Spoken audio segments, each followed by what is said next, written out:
اس کے بعد ایک حدیث سنا دیتا ہوں، صرف ایک حدیث پہ عمل کر لو، ساری دنیا بھی آپ کی، آخرت بھی آپ کی۔ میرے نبی نے فرمایا اربع من کن فیہ ما ضرہ ما فاتہ من الدنیا، 4 باتیں مجھ سے لے لو، دنیا بھی تمہاری، آخرت بھی تمہاری۔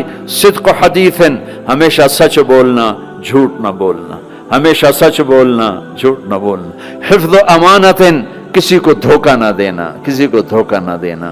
سارے ایسے ترقی یافتہ ملکوں میں ہمارے انڈیا پاکستان کے نوجوان دھوکہ دیتے ہیں لڑکیوں کو، مقامیوں کو، کہ ان سے شادیاں کرتے ہیں، پیپر بنا لیں، پیپر بنتے ہیں پھر بھاگ جاتے ہیں۔ میرے نبی کو بدنام نہ کرو، میرے نبی کو شرمندہ نہ کرو۔ ایک واقعہ لکھا ہے احسان دانش نے کہ دہلی میں جب انگریز کا راج تھا تو ایک یہ جو پک پاکٹ والا سردار تھا، اس کے آگے چیلے تھے، تو اس کا ایک چیلا، ایک شاگرد صرف 2 روپے لے کر آیا شام کو، تو اس نے اس کو پٹائی کی کہ صرف 2 روپے۔ اس نے کہا استاد آج بہت موٹا مال کمایا تھا، آج ایک انگریز کی جیب کاٹی تھی، میں بڑے پیسے تھے، لیکن جب میں 4 قدم چلا تو مجھے خیال آیا کہ قیامت کے دن اگر عیسیٰ علیہ السلام نے میرے نبی کو گلہ دے دیا کہ آپ کے امتی نے میرے امتی کی جیب کاٹی تھی، تو مجھے ان کی وجہ سے، میری وجہ سے میرے نبی کو شرمندہ نہ ہونا پڑے، تو میں نے جا کر اس کو واپس کر دیے اور یہ 2 روپے اپنے دے کھسکا کے لائیں۔ تو وہ اس کا استاد بھی رونے لگا کہ بیٹا یہ 10 روپے تیرا آج کا انعام ہے، تو نے کمال کر دیا۔ تو میرے عزیزو، ایسا کام نہ کرو جس سے تمہارے نبی کو شرمندہ ہونا پڑے۔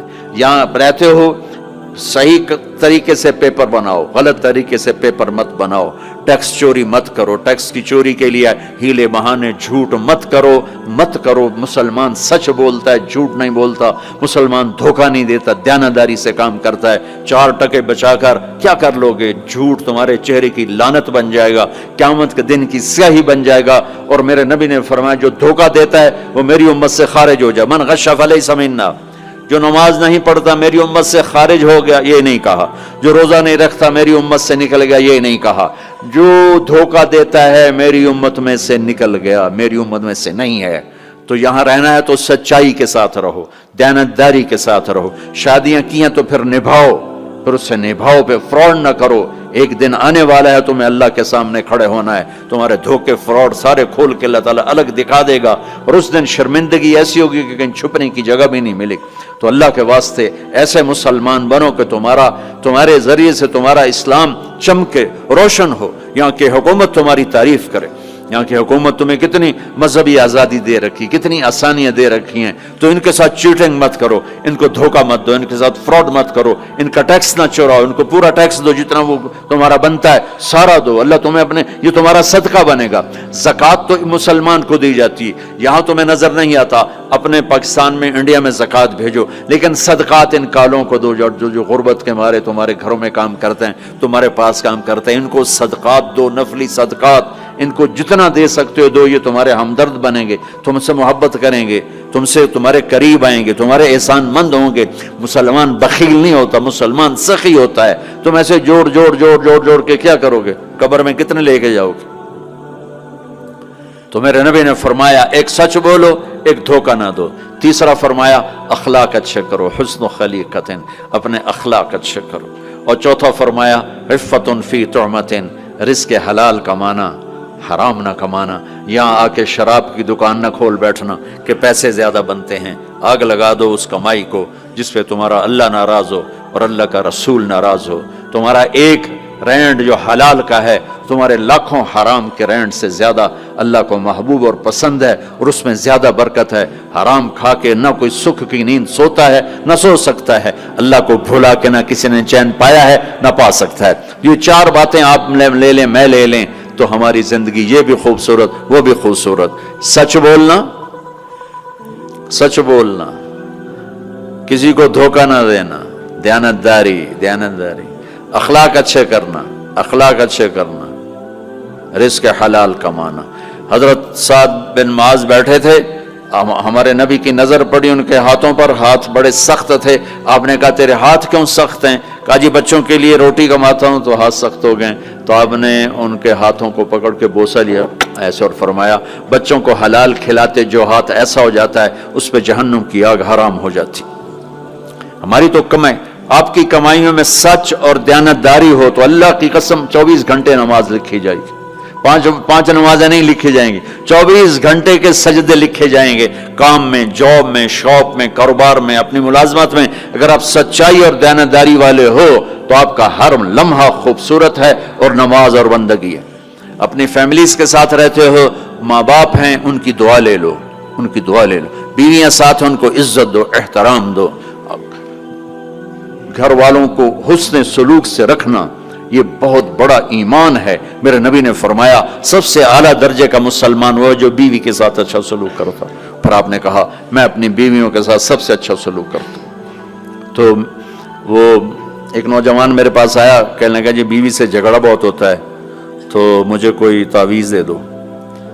میں نے کہا بیویوں پہ تعویذ چلتے ہی کوئی نہیں. کہنے لگا کیا کروں؟ میں نے کہا کہ طریقہ بتاتا ہوں. کہنے لگے بتائیں. میں نے کہا ہر دفعہ جب کھانے پہ بیٹھو 2-3 لقمے اپنے ہاتھ سے کھلا دیا کرو. کہنے لگا اس سے کیا ہوگا؟ میں نے کہا یہ تو تم بعد میں دیکھو گے کیا ہوگا، تم کرو تو صحیح. کوئی 2 ہفتے گزرے، میری اس کی اچھی دوستی تھی، اللہ اس کی بخشش فرمائے، تو فوت ہو گیا. میں نے پوچھا، اس کا فون آ گیا نا، تو میں نے پوچھا وہ میری بات پہ عمل کیا؟ کہنے لگا نہیں. میں نے کہا کیوں؟ کہنے لگا شرم آتی. میں نے کہا لڑتے ہوئے شرم نہیں آتی؟ بولا عورت بھی کوئی ذات ہے جس سے لڑا جائے. وہ غصے میں بھی آئے تو کمزور ہے، کمزور سے درگزر کرنا ہی انسانیت ہے. میرے نبی نے فرمایا شریف آدمی بیوی سے دب کے چلتا ہے اور کمینہ آدمی بیوی کو دبا کے چلتا ہے. تو میں کمینہ بن کے نہیں رہنا چاہتا، میں شریف بن کے رہنا چاہتا ہوں. یغلبہن اللئیم وَيَغْلِبْنَ الْكَرِيمِ لَأَنْ أَكُونَ مَغْلُوبًا كَرِيمًا أَحَبُّ إِلَيَّ مِنْ أَنْ أَكُونَ لَئِيمًا غَالِبًا. سبحان اللہ. کہ میں شرافت والا بننا چاہتا ہوں، کمینہ نہیں بننا چاہتا. میں نے کہا تمہیں لڑتے ہوئے شرم نہیں آتی؟ گاما پہلوان پنجاب والوں نے سنا ہوگا، بہت بڑا رستم تھا. وہ پارٹیشن کے بعد پاکستان آ گیا لاہور، تو سبزی لے رہا تھا تو پاؤ تاؤ پہ کوئی ہو گیا جھگڑا، تو وہ دکاندار کے پاس گلاس، اس نے گلاس اٹھا کے مارا گامے کو، اس کے یہاں لگا، خون نکل آیا.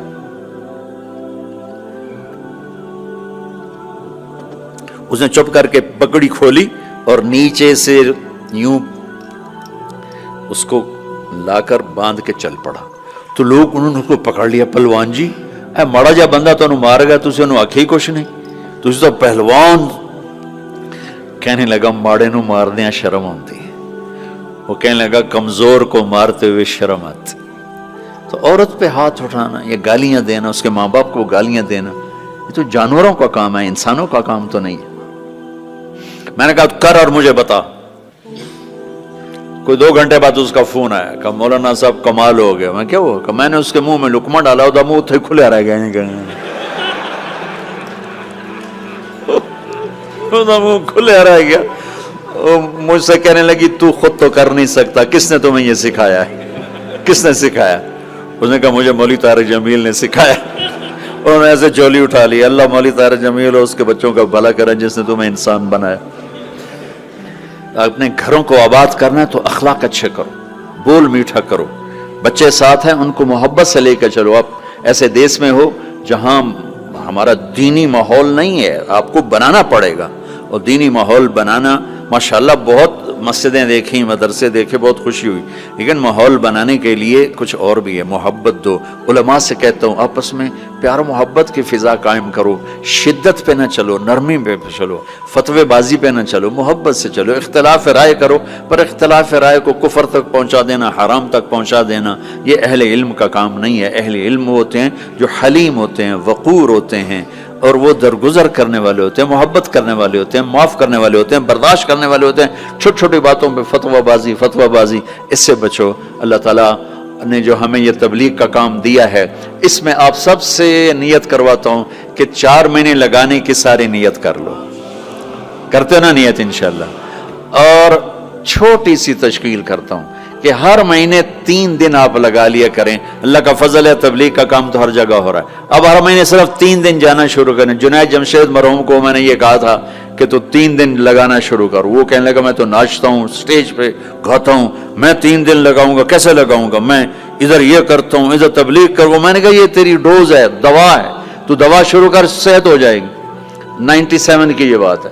اس نے بات پلے باندھ لی. ہر مہینے 3 دن لگا لیتا جب کراچی میں ہوتا. جب نہیں ہوتا تھا تو پھر نہیں ہوتے تھے. جب کراچی میں ہوتا تو 3 دن. 97 98 99 2000 اور 2001 میں 4 مہینے کے لیے نکل گیا. تو آپ سب مجمع ماشاءاللہ نوجوانوں کا ہے، 3 دن لگاؤ گے، ٹھیک ہے نا؟ اور اگر کوئی اس مجمع میں کسی سے ناراض ہے تو اٹھنے سے پہلے ہی اس کو معاف کرے. اگر یہیں موجود ہیں تو گلے لگے، اور وہ موجود نہیں ہے تو وہاں جا کے اس کے گلے لگ جائے اور اس سے معافی مانگ لے. معافی مانگو گے اللہ آپ کو معاف کرے گا. کسی 2 مسلمان کا آپس میں بائیکاٹ نہیں ہونا چاہیے. کسی 2 مسلمان کا آپس میں بول چال بند نہیں ہونا چاہیے. بیوی سے ناراضگی ہو تو بیوی سے صلح. پتہ کیا نتیجہ نکلتا ہے؟ جب آدمی بیوی سے صلح کرتا ہے تو اللہ اس پر اتنا خوش ہوتا ہے، ان کے پچھلے سارے گناہ معاف کر دیتا. تو سارے بھائی نیت کرتے ہو نا، لگاؤ گے نا 3 دن. ابھی دعا کے بعد نکلنا ہوگا تو بھائی مسافر 2 گھنٹے میں نے آپ کے ساتھ بات کی ہے، تو میں روبوٹ تو نہیں ہوں نا، میں بھی اب تھک چکا ہوں. تو بھائی مسافر نہ کرنا.